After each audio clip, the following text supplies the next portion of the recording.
दोस्तों, आप सब कैसे हो। आशा करती हूँ आप सब लोग बहुत अच्छे होंगे। मैं एक भोले बाबा के विवाह गीत सुनाने जा रही हूँ। जैसे लगे कमेंट करके जरूर बताना।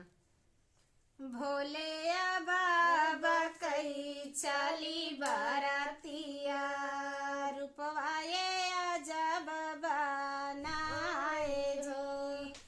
भोले बाबा कई चाली बारातिया, रूपवाए आजा बाबा नाई जी। काने में कुंडल गले मुंड मालावा, बगली में झोली लटकाए जी।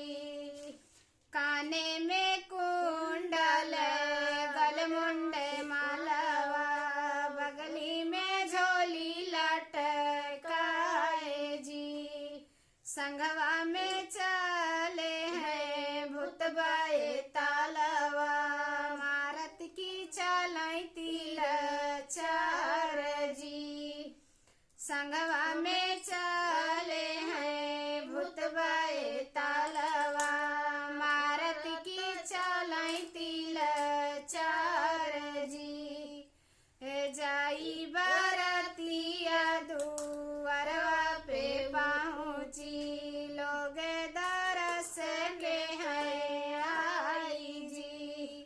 जाई बारातिया दुआरवा पे पहुँची, लोग दरस के हैं आई जी।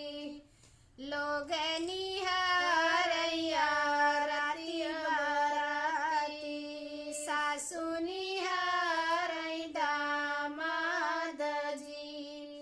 लोग निहारैया राती बाराती, सासु निहारै दामाद जी।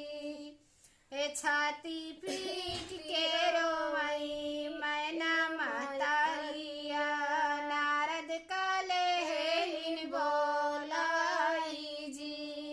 छाती पीट के रोवई मैना महतारिया, नारद कालीन बोलाई जी।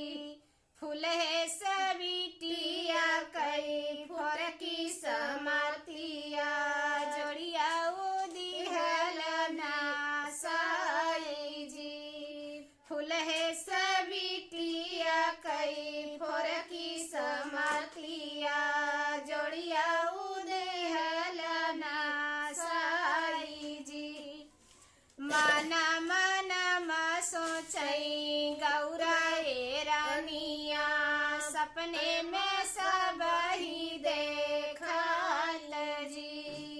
माना माना में सोचई गौराए रानिया, सपने में